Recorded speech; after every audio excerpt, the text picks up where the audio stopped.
Satellite internet का मतलब सिर्फ घर की छत पर एक बड़ा डिश लगाकर इंटरनेट चलाना है। क्या आपको भी ऐसा लगता है? तो स्टारलिंक की नई कोशिश इस सोच को पूरी तरह बदल सकती है, क्योंकि इलॉन मस्क की स्पेसएक्स की स्टारलिंक ने इंडिया में अपनी डायरेक्ट टू डिवाइस वाली D2D सैटेलाइट कनेक्टिविटी के लिए फिर से अप्रूवल मांगा है। इसका मतलब अगर इसे मंजूरी मिलती है तो फ्यूचर में कुछ सिचुएशंस में आपका साधारण स्मार्टफोन सीधे सैटेलाइट से कनेक्ट हो सकेगा बिना किसी मोबाइल टावर के, और यही चीज भारत के टेलीकॉम मार्केट में एक बड़ा बदलाव ला सकती है। Hi everyone, you are watching NBT tech on the go. I am your host Mohini Singh. सबसे पहले समझते हैं कि स्टारलिंक ने दोबारा एप्लीकेशन क्यों दिया है। रिपोर्ट के अकॉर्डिंग स्टारलिंक ने इंडिया में अपने जेन 2 सैटेलाइट नेटवर्क को लेकर फिर से अप्रूवल मांगा है। इससे पहले इनस्पेस ई ने कंपनी के जेन 2 नेटवर्क के एप्लीकेशन को कुछ टेक्निकल और स्पेक्ट्रम से जुड़े कारणों की वजह से मंजूरी नहीं दी थी। वहीं जुलाई 2025 में स्टारलिंक को जेन 1 नेटवर्क के लिए अप्रूवल मिला था, लेकिन अब नेटवर्क में डायरेक्ट टू डिवाइस कनेक्टिविटी का सपोर्ट नहीं था।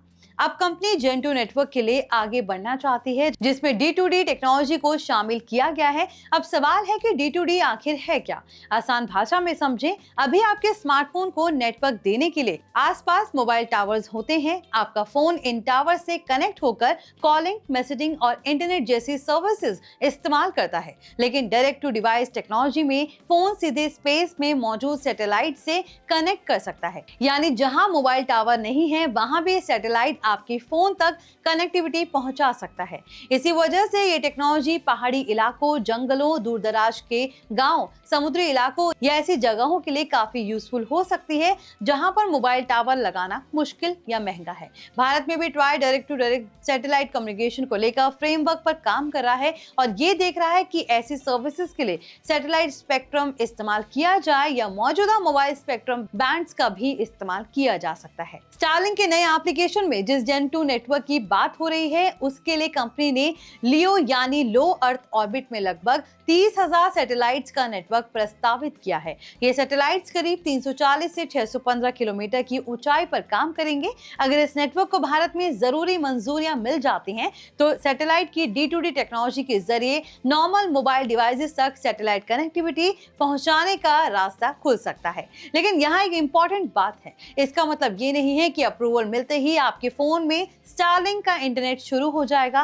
भारत में सैटेलाइट सर्विस शुरू करने के लिए सिर्फ एक अप्रूवल काफी नहीं है। सिक्योरिटी क्लियरेंस और स्पेक्ट्रम एलोकेशन जैसी जरूरी मंजूरियां भी चाहिए होंगी। DOT के मौजूदा फ्रेमवर्क के अकॉर्डिंग सैटेलाइट कम्युनिकेशन सर्विसेज के लिए लाइसेंसिंग कंडीशंस, सिक्योरिटी रिक्वायरमेंट्स और स्पेक्ट्रम से जुड़े अलग नियम लागू होते हैं। यहाँ तक कि GMPCS ऑथराइजेशन मिलने से अपने आप स्पेक्ट्रम इस्तेमाल करने का अधिकार नहीं मिल जाता। स्पेक्ट्रम के लिए अलग असाइनमेंट जरूरी होता है और यही वजह है कि स्टारलिंक के लिए भारत में D2D सर्विस लॉन्च करना अभी भी एक मल्टी स्टेप प्रोसेस है। और सिर्फ स्टारलिंक ही इस रेस में नहीं है। जियो, एयरटेल और दूसरे सैटेलाइट प्लेयर्स भी भारत में सैटेलाइट कनेक्टिविटी को लेकर तैयारी कर रहे हैं। ट्राई के सामने D2D को लेकर इंडस्ट्री की अलग अलग राय भी है।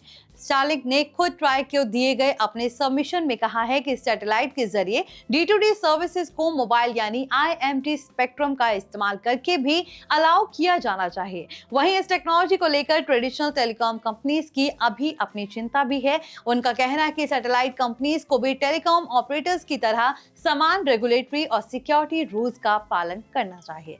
तो आई होप ये वीडियो आपके लिए इंफॉर्मेटिव रहा हो। अगर वीडियो पसंद आया तो इसे लाइक करें, शेयर करें। साथ ही ऐसे ही लेटेस्ट टेक अपडेट्स के लिए हमारे channel NBT tech on the go को सब्सक्राइब कर लें।